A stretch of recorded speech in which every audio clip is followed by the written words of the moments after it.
Avec votre permission. C'est la paracha de Korah. La paracha de la Mahloket.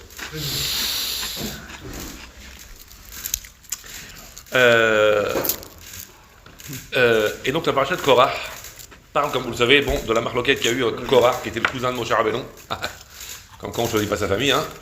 Et qui donc s'est, on va dire, révolté officiellement contre Moshe Rabbeinu, contre le pouvoir en place, contre le fait qu'il prétendait qu'il avait de lui-même choisi de prendre le pouvoir, de donner le pouvoir à son frère, etc.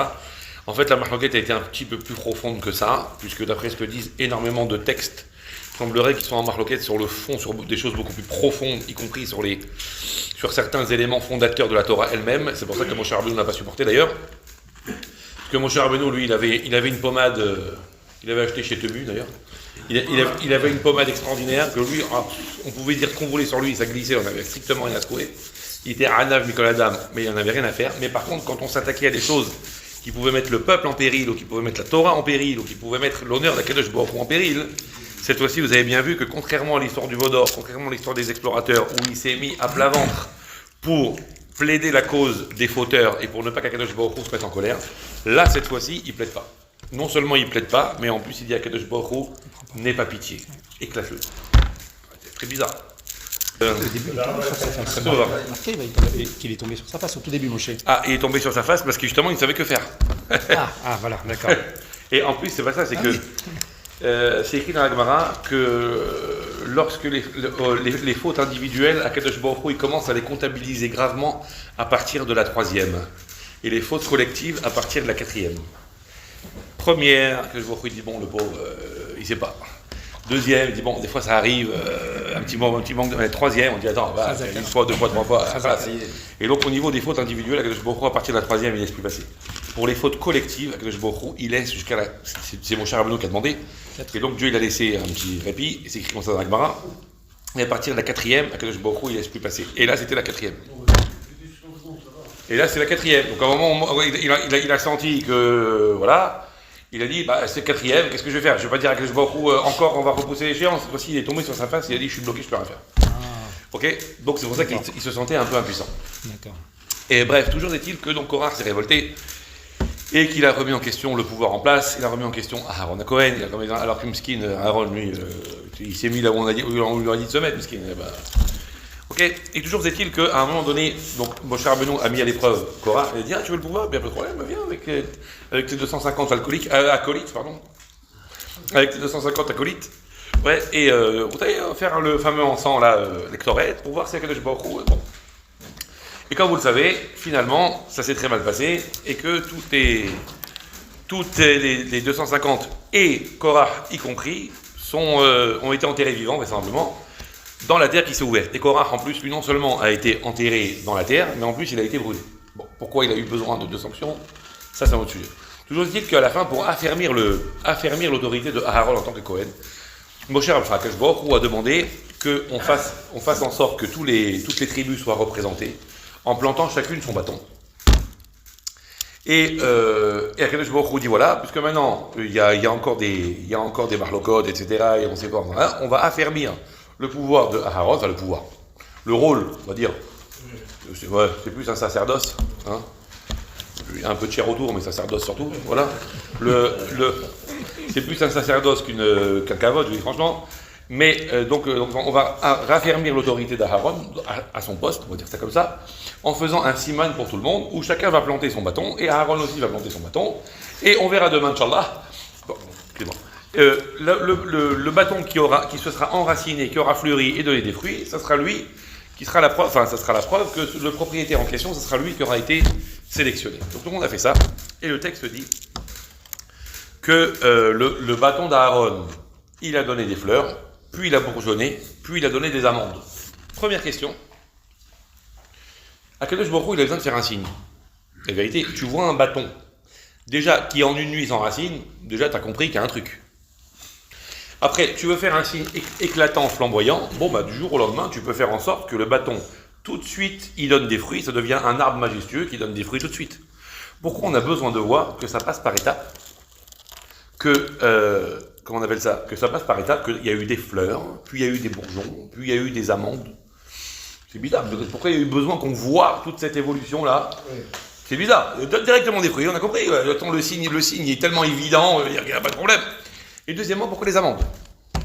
Pourquoi les amandes? Alors, on dit que les amandes, c'est le fruit le plus rapide à pousser. En 21 jours, il a poussé. C'est d'ailleurs pourquoi le mot shaked, shkedim, qui veut dire les amandes, c'est aussi l'idée de la précipitation. Shaked, ça veut dire rapide. Ok? Bon. Et donc, il y a d'autres explications qui sont liées à ça, qui sont liées à la notion de rapidité. Pourquoi c'est le fruit, celui qui mûrit le plus vite. Enfin, qui pousse, qui se développe et qui mûrit le plus vite. Bon.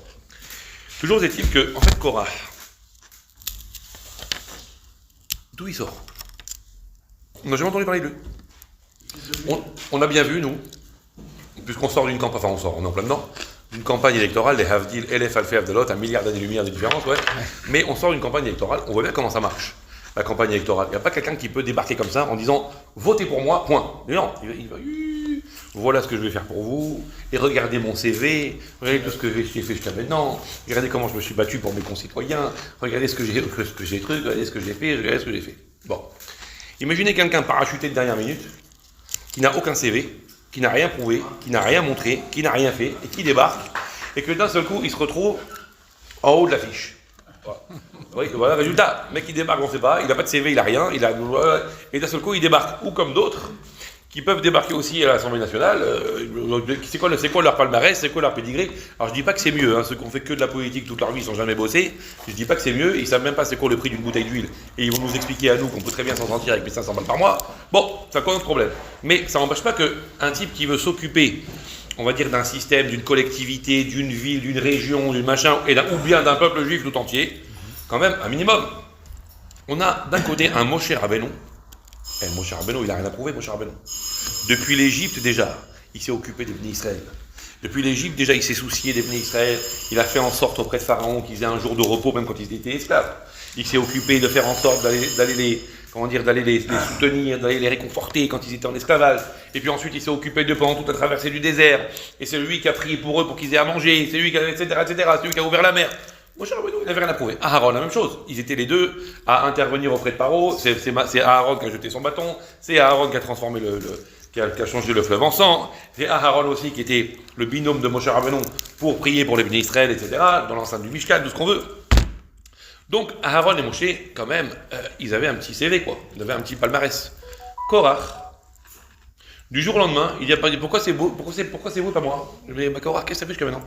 Qu'est-ce qu'on a vu de Korah depuis le début qu'on est sorti d'Égypte? Rien. Passé inaperçu, rien vu. Et d'un seul coup, il débarque. Akadosh Baruch Hu, il a fait pousser le bâton d'Aaron par étapes. En disant, Baba, tu crois qu'un arbre, il peut donner des amandes du jour au lendemain comme ça? D'abord, il donne des fleurs, après, il donne des bourgeons, après, il donne des fruits. La même chose, tu veux prétendre à une chose, d'abord, attends, Baba, d'abord, tu dois montrer qui tu es. Parce que les promesses électorales du style quand je serai élu, vous allez voir, il n'y aura pas mieux sur Terre que la façon dont moi je veux gérer. Parce on veut juger sur pièce, excusez-nous.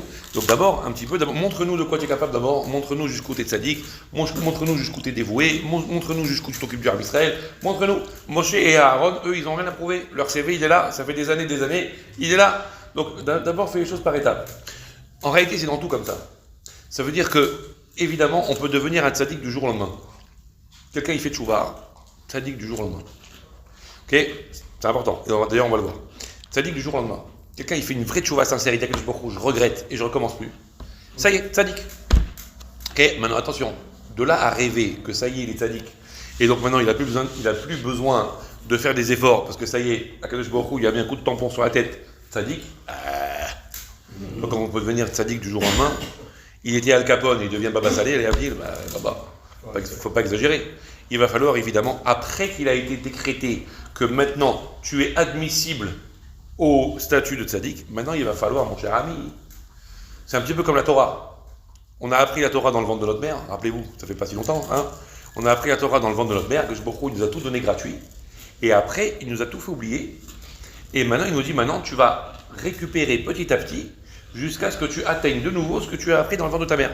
Donc souvent, Kadosh Baruch Hu, il envoie un flash éclair, après il retire le flash éclair, et il dit maintenant, à toi de travailler pour rattraper ce que tu as vu, ce que tu as connu, est-ce que maintenant tu dois acquérir par tes propres moyens. De la même façon, Kadosh Baruch Hu s'est dévoilé au Ham Israël devant la mer, il leur a montré des choses incroyables, et après, il s'est caché, et il a fallu de nous-mêmes faire ce qu'on appelle Sfirat HaOmer aujourd'hui. Ça veut dire de rattraper ce niveau étape après étape pour arriver à Matan Torah et rattraper à la force du poignet spirituel, si on peut dire, ce qu'Akadosh Baruch Hu nous a montré à la sortie d'Égypte, et qu'ensuite, hop, il s'est caché de nouveau pour qu'on rattrape par nous-mêmes et qu'on retrouve par nous-mêmes. Ok, donc dans tout, c'est comme ça, tout passe par des étapes. Au début, la prise de décision, c'est Na'aseh Venishma, ça prend 1 seconde. La prise de décision, c'est 1 seconde. Si on met des heures, des mois, des années à prendre une décision, de dire à partir de maintenant, c'est là que je veux aller, au risque de tourner en rond pendant des siècles. Donc la prise de décision, il faut que ça soit une fois. Tu as tranché, c'est là que je veux aller. Mais une fois que tu as pris ta décision, après, c'est doucement, il faut y aller doucement. Le premier étage avant le deuxième, et le deuxième avant le troisième, etc. Parce que celui qui commence par le 5e étage, il y a des fortes chances que dès qu'il va monter, il va se retrouver dans le sous-sol parce que ça va s'effondrer. Donc c'est le principe. Tout marche par étapes. La prise de décision, elle est en un coup. Mais après, la réalisation du projet, elle doit être par étapes. On doit poser des objectifs, etc. On doit aussi peut-être, comme on a dit il n'y a pas si longtemps, se fier à des madrichim, des madrichot qui peuvent nous expliquer, des enseignants, des rabbanim, ce qu'on veut, qui peuvent nous expliquer à quel rythme on doit aller, qu'est-ce qu'on doit faire, qu'est-ce qu'on doit ci, qu'est-ce qu'on doit ça. Mais celui qui regarde sa bibliothèque et il dit demain, je connaîtrai tout le chasse, celui-là, il étudiera jamais. Mais celui qui dit, demain je vais faire une demi-page, et puis après-demain une demi-page, et puis après-demain une demi-page, celui-là, il y a peut-être des chances que dans quelques années, il ait enfin fini le chasse.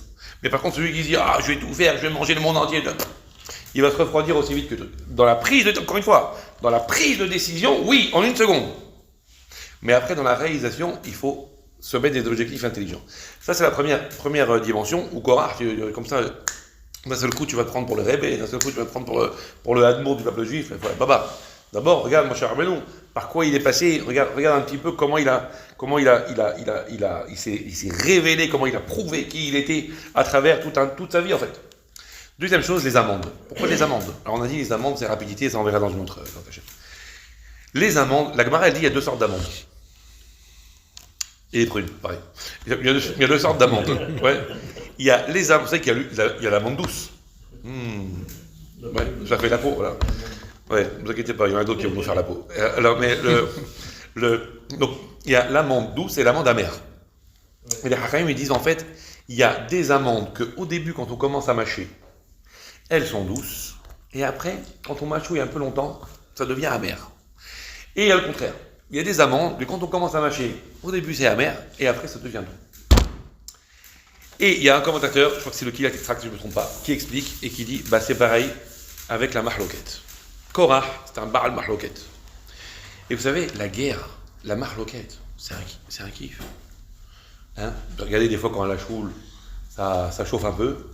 On a envie, c'est très tentant de rentrer dans la mêlée et ça met un peu d'animation, c'est un kiff. Okay, et de pouvoir rester stoïque et en dehors, c'est très dur, c'est un terrain énorme, très dur. Quand on aime bien se rentrer un peu dans la baston, c'est un kiff. Il dit le commentaire, la mahloket, c'est ça. Au début, c'est doux, c'est un kiff, c'est des trucs, c'est la baston, que c'est histoire. Il y avait dans une communauté, à un moment donné, on discutait sur un minag. Il devait y avoir des Algériens, des Marocains, des Tunisiens, des Ashkénazes, ça devait péter dans tous les sens, ouais. Et puis on discutait sur un minag. Et les gens disaient, mais non, c'est comme ça, et ça se bastonne, ça se bagarre. Et il y en a un qui était là, il découvrait la communauté, il dit, qu'est-ce que c'est ça? Pas possible. Et il a dit, comme je dis souvent, il dit, heureusement que j'étais déjà antisémite, sinon je serais devenu. Bon, voilà. Alors, mais non, il dit, c'est pas possible. Il dit, mais il faut déterminer c'est quoi le minag de la communauté. Donc qu'est-ce qu'il fait? C'est l'œil neuf. Parce que des fois, quand on est embourbé dans le système, on ne voit pas. Lui, c'était l'œil neuf, donc il a dit, on n'a qu'à faire une enquête. Donc il dit, c'est quoi le minag? Je sais pas. Et finalement, il voit un monsieur, 96 ans. Il dit, celui-là, c'est sûr. Il a le minag de la communauté. Il dit, c'est bon, Hachem Azaken. Alors il lui dit, monsieur, mais regarde, il y a une dispute, il y a une baston là. Mais dites-nous, vous qui êtes ancien, c'est quoi le minag? Il dit, c'est ça le minag, c'est que ça se bastonne. Il depuis toujours, c'est comme ça. Donc, au début, c'est rigolo. Mais après, ça laisse un goût amer. Parce que malheureusement, ça laisse des traces, ça laisse des stigmates, ça laisse des cicatrices, ça laisse des trucs. Pas évident. Donc, la mahloket, on a dit à Korah, il était déjà un peu dans la sueur, Korah, à ce moment-là, mais bon, on a quand même donné une leçon à Israël. La mahloket, au début, c'est agréable. Au début, c'est sympa, c'est une belle aventure, on se bastonne, les trucs, c'est rigolo, ça met de l'animation, machin. Mais à la fin, une fois que ça va s'apaiser, on va pas être tranquille. Ça va laisser quelque chose, un goût amer dans la bouche. Ça, c'est la première sorte d'amande. L'autre sorte d'amande, c'est le contraire. C'est au moment où, au contraire, il y en a bien il va avoir un petit Yetzer Tov, il va avoir un bon conseiller, ouais, ok, et il va dire, Raval, dommage, ok. Au début de ravaler sa salive pour faire le premier pas, pour dire à quelqu'un, allez, c'est pas évident, faut être capable, faut serrer les dents, faut avaler la pilule. Au début, c'est amer, mais à la fin, une fois que les choses sont rétablies et une fois qu'on s'entend comme deux larmes en foi. Je suis pas sûr qu'elle est très cachère cette expression, mais bon, comme deux amis de toujours, on va dire ça comme ça. Ouais, mais comprenez, et à ce moment-là, je dis au début c'était un peu dur, il a fallu casser un truc, il a fallu casser son orgueil, il a fallu casser son Yitzhara, il a fallu tout casser. Donc au début ça fait mal au bide, mais après, qu'est-ce que c'est bon, enfin de la lumière, enfin de la joie, enfin de la jovialité, enfin de la détente. C'est ça la leçon que Akadosh Baruch Hu il avait donné à Israël. Il dit il y a des choses qui au début paraissent très simples. Et la Avera, c'est la même chose. Une fois, il y avait un monsieur qui est parti au mikvé avec son fils. Je crois qu'on a déjà raconté cette histoire. Il est parti au mikvé avec son fils. Et c'était pas comme maintenant en période bénie, où le mikvé, Baruch Hashem, tu rentres, elle est bonne. Ouais. À une époque, c'était pas comme ça. Surtout dans certaines contrées où il y a encore, Baruch Hashem, aujourd'hui, des rabbanim qui peuvent vous raconter, parce qu'ils ont connu l'Europe de l'Est, et qui vous disent, moi, quand j'étais petit, il fallait casser la glace pour rentrer au mikvé. Vous comprenez ? Et quand il rentrait dedans, ok, pas évident, hein, fallait le faire. Ok, déjà rien que quand on voit les Bachorim, moi je vous dis humblement, j'ai jamais eu ce courage. Quand on va au séminaire à la montagne, là, qui partent dans le torrent de la montagne, l'eau elle est glaciale, il fait 40 degrés et eux ils rentrent dans une eau à moins 10, tu dis comment ils font. C'est top. Ah ouais. Ok, et ben genre, imagine en Russie, il fallait casser une couche de glace comme ça pour rentrer dans l'eau. Donc il va au mikvé avec son fils et l'eau n'était pas super chauffée. Et quand il rentre au mikvé, le fils il met le pied. Alors que le père était déjà dans une canirée, le fils il met le pied, il fait aïe. Ok, et finalement il n'a pas réussi à rentrer. Alors son père lui dit va te rhabiller mon fils, je termine mon mikvé moi et je veux juste t'expliquer quelque chose. Alors il lui dit voilà, tu n'as pas pris un mikvé mais juste je vais te donner un petit enseignement. Il dit la mitzvah c'est comme ça. Au début c'est un peu dur, au début on dit aïe et ensuite après c'est que de la satisfaction. Alors que la Avera c'est le contraire. Au début, c'est la satisfaction, et après, on dit oi, qu'est-ce que j'ai fait? Alors, il dit dans ta vie, il faut toujours que ça soit comme ça. Il vaut mieux dire aïe avant que oi, après. Et c'est comme les amendes. Au début, c'est amer, c'est un peu dur, faire une mitzvah, faut se lever tôt, faut se déterminer, faut se consacrer, faut renoncer au téléphone pour étudier une petite demi-heure, il faut dire je prends pas les messages, je mange rien, etc.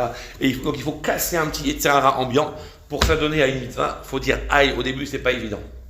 Mais une fois que tu as terminé, et que tu regardes derrière toi le devoir accompli et finalement une forme de fierté d'avoir réussi à relever le défi d'attacher avec Dieu, tu as une forme de satisfaction. Alors que des fois, Chas v'Shalom, on se laisse avoir parce que c'est tellement attirant, c'est tellement agréable, c'est tellement facile d'aller sur un toboggan qui glisse, surtout qu'il y a du savon noir dessus, ouais. Tu te laisses aller. Donc au début, tu dis, allez, c'est facile. Mais à la fin, une fois que tu te retrouves par terre, tu te dis, mais qu'est-ce que j'ai fait? Je suis pas de teubé, moi. Je suis certain que j'aurais pu y arriver. Et finalement, je me suis laissé aller. Et donc, c'est le côté amende. Korah, la même chose. Il s'est laissé aller à une forme de facilité. Ces 250 copains, j'en parle même pas. Il s'est laissé aller à une forme de facilité. Et malheureusement, vous voyez bien ce que ça a donné par la suite. Alors que d'autres, qui ont, comme On Ben Pellet, par exemple, qui ne s'est pas laissé avoir grâce à sa femme, heureusement, qui, elle, a réussi à trouver une tahboula pour l'éloigner de Korah. Finalement, il a renoncé, mais au final, il s'en est sorti. Et pourquoi je vous dis que faut jamais penser que quelqu'un il veut changer, il veut évoluer, il veut faire chouva, il dit non, mais moi je veux pas être hypocrite auprès d'Hachem. Regarde, 100 fois j'ai dit à Hachem pardon, 100 fois j'ai dit un truc, et je t'en fais 100 fois je recommence. Et à Yom Kippour, j'ai pleuré ma race, et le lendemain de Kippour, j'ai recommencé à faire des bêtises. Donc à la fin, j'ai peur qu'Akadosh Baruch Hu, il me prenne pour un menteur, j'en ai marre. Donc tu sais quoi, j'abandonne. Chas v'Shalom. Regardez les Korah. Et c'est pour ça que le jour de Rosh Hashanah, entre parenthèses, c'est que le jour de Rosh Hashanah, c'est quoi le moment le plus important? Enfin, le plus important, je sais pas, mais en tout cas le plus, comment c'est, meragesh, comme ça, marguiche, on est marguiche fort, le moment le plus meragesh, comment on dit, le plus... feeling, feeling, voilà, comment on dit, le plus... Sentiment prenant. Ouais, voilà, prenant. Émouvant. C'est le moment où le chauffard est sur le point de retentir, et tout ça, tout en ébullition, là, blablabla. Qu'est-ce qu'on dit à ce moment-là? Un mismor de Teilim. Lamna teyach livne korah mismor. Il dit c'est le moment maintenant, tout le Ham Israël, Atem Nitzavim Ayok, c'est le moment où tout le Ham Israël il est réuni, on est jugés, tous comme un seul homme. Le moment de sortir le mismor des Bnei Korah, le mismor des enfants de la marloquette. Il dit justement, parce que le jour de Rosh Hashanah, le chauffard va retentir, c'est le moment de faire tchouva évidemment. Ils m'ont dit, quelle tchouva? L'année dernière, j'étais à la même place et j'ai fait tchouva déjà. Et l'année d'avant, pareil. Et l'année d'avant, pareil. Et regarde, je suis toujours au même point. Donc finalement, ça sert à rien. La quelle tchouva, il va me prendre pour un clown. Jamais. Regarde les Bnei Korach. Ils étaient derrière leur père. Ils étaient avec leur père. Ils étaient dans la marloquette de leur père. Quand la terre s'est ouverte, ils ont réalisé, ils ont dit, mais on n'est pas fous, nous. Et ils ont fait tchouva. Ou Bnei Korach, l'homme et tout. Et Tachles, ils sont pas morts. Akadosh Baruch Hu a dit, même à la dernière minute, même simplement parce qu'ils ont été impressionnés par la terre qui s'ouvre et qu'ils ont réalisé de leur bêtise, et ils ont fait tchouva, même à la dernière minute, Akadosh Baruch Hu a dit, acceptez. Il n'y en a pas un qui peut se dire, ouais, mais ça sert à rien. Même juste une pensée de tchouva, ça peut complètement changer la face de l'histoire.